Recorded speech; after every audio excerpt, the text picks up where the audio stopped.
guys, it's Luke here and welcome back to another video. You join me on a really bright and sunny day with a very bright and yellow car. This is an Audi S1, a car which I actually really wanted to buy back in the day when I had my A1. Really long-term viewers will remember that car, my first ever car, but this is an S1 on steroids. It's a stage 3 car running a hybrid turbo. It's a fully set up thing. It's running around 460 brake horsepower, which is a lot of power for one of these, but the goal is a lot more. So what we'll do, in usual fashion, I'll catch up with the owner, we'll walk around the car, we'll go out in his 460 brake Audi S1.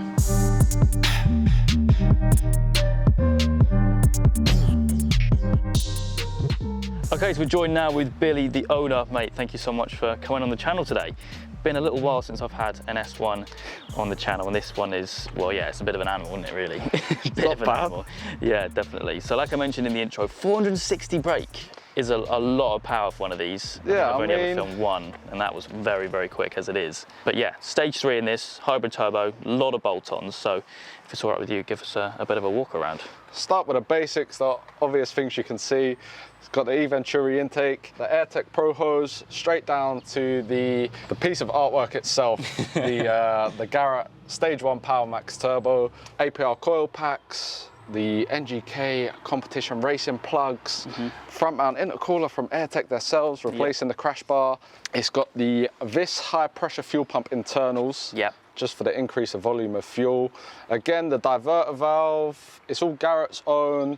It comes with the turbo. Yes, full kit really. Yeah. Full H-Tech short shifter. Nothing crazy, but lovely throw reduction, yeah. Yeah. Is the engine all completely stock? Yeah, so it's complete stock block. Obviously, the goal was to put the S3 engine in. Okay. At this point in time, we figured out that it's not necessarily needed right now, which then takes us on to the goal of the car, which is gonna be interesting to see what happens. Yeah. I won't give too much away, but aim for around 550, 600 brake. I mean, that's always been the end goal with this car. Yeah. That would be serious.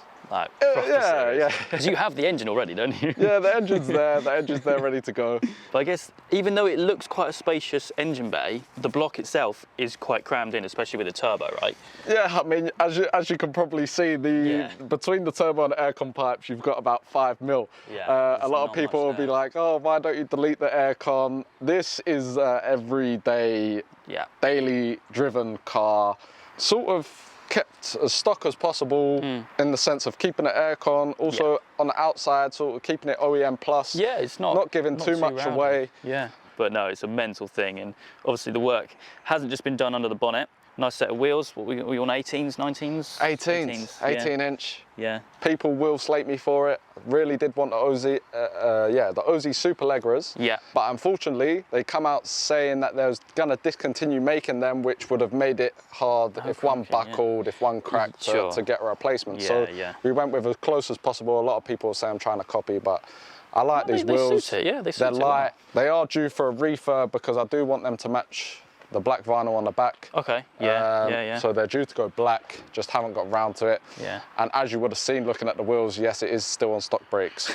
That's the next plan, isn't it? Yeah, it is the next plan. People might have heard of him. Alex at AKS Tuning is gonna sort me out with the Aston Martin DB9 big brake conversion, which will do the job. Yeah, absolutely. It will do the job. Absolutely. Braided lines, adapters, discs, pads, and obviously the calipers themselves. Just the fronts, not the rears. Yeah, just the fronts. And then the fronts which are on it now, I will convert onto the rear. Oh, good idea. So I like that. We'll still make use of the fronts where we can. Nice. Exhaust, full Remus? So it is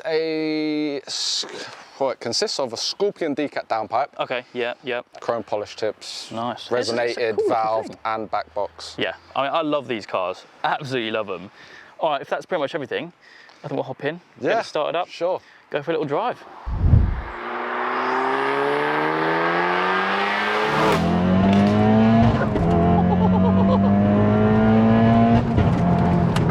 That's rapid.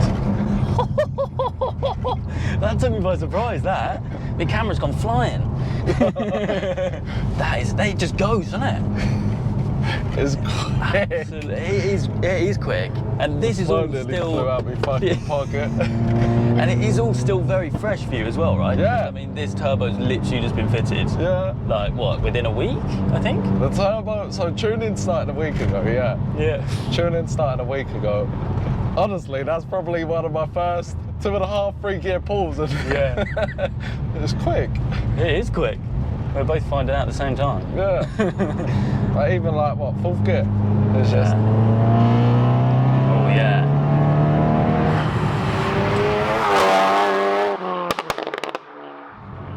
That's a strong 4th gear. Yeah, it's not bad at all. It's really not bad. Mate, this with the fully forged engine in it, well, fully forged S3 engine in It'll it, be nuts. will be, yeah, incredible. I can't even imagine what it will be like. Like the jump from when I first bought this car on the dyno, it come up 242. They always come up a little bit more. Yeah, yeah.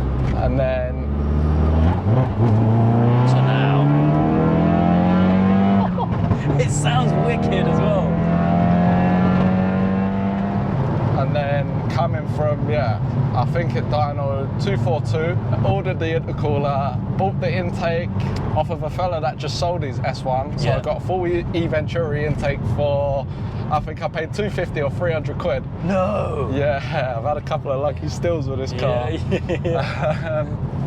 But yeah, to go from 242 stage 2, it made 329, which is on, people will say it's on the slightly low side. I would say, again, working at a tuning garage myself, is that's pretty much all they will really make on an IS20. Yeah.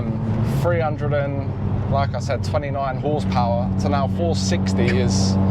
So you went from stage 2 to stage 3, basically? Yeah.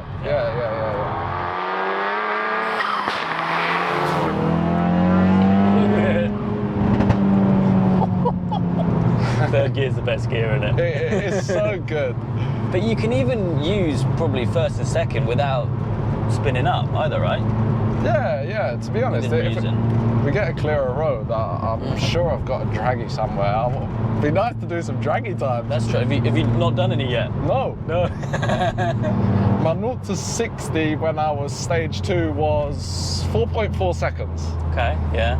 And that was once the 4-paddle sax clutch was fitted. That's true. That's one thing we didn't mention. Yeah, that's one thing we didn't mention, is the 4-paddle sax clutch. The stock clutch in these is like, again, sorry to the VXR boys, but of course a VXR engine, they're like chocolate. Yeah.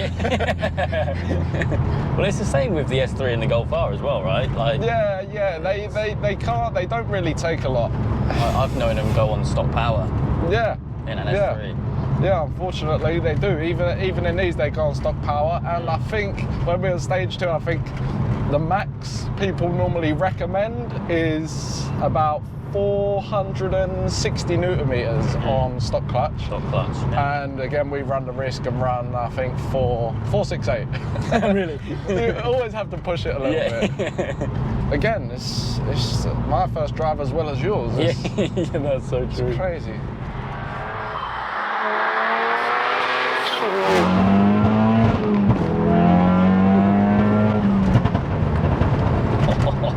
The bangs aren't too much as well. Nah. They're just right. So when we done it, we basically just put a 1 second overrun, and obviously on the shift as well.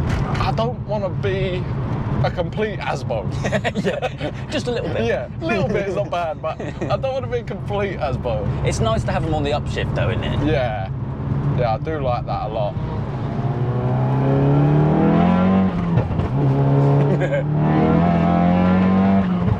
Well, you can hear the Venturi as well a lot, can't you? Yeah.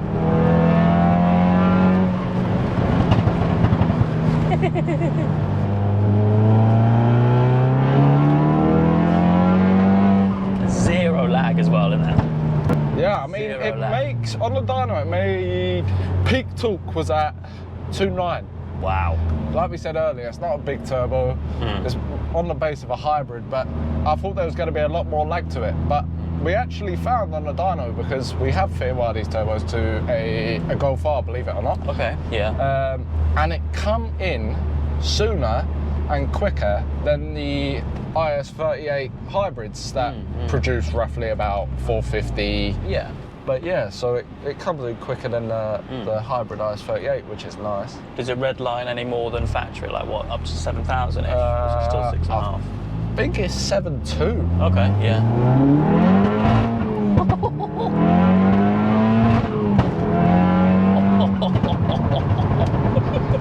It's point and shoot, isn't it?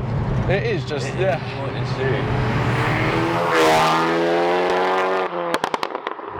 First gear out of a junction, then no spin at all. Yeah. The Pilot's 4.5's doing their job. Yeah, do you know, I've filmed a few cars now with PS5s. They do seem to be doing pretty well. They're not bad at all. That's cool. Yes. Turbo S exclusive series, that's like Indeed. $250,000. Very cool. We're close to Brentwood and Chigwell. Yeah, that's true. That is true. But mate, no, what a thing. And definitely, if you do go ahead and do these plans which we're speaking about, we'll have to get on the channel again, 100%. We'll have to do a return video when... Absolutely. When it's quicker than my Golf R. Yes. It will be. Yes. Definitely. But yeah, mate. It's funny, I've had a lot of Golf Rs actually calling me out at the moment. Yeah. We had GTI Fest that was not long ago, and a couple of people that knew about the build and what was going on. A lot of people were trying to call me out to the strip at GTI Fest, and unfortunately a lot of people was like, oh, you ain't made it for a reason, and I've been flat out trying to get this car completely ready, and to be honest, we're lucky to even have it on the channel today. Yeah, literally. I mean, it's been crazy. It's been, pretty last minute, but no, I appreciate it. Really appreciate it. You can, of course, find Billy's Instagram linked down in the description if you want to learn more about the car and the build and the project, which is coming very soon. But yeah, for me today, that is it. I hope you guys have enjoyed. If you have, please do make sure you leave a like and make sure to subscribe. All the adventures still to come.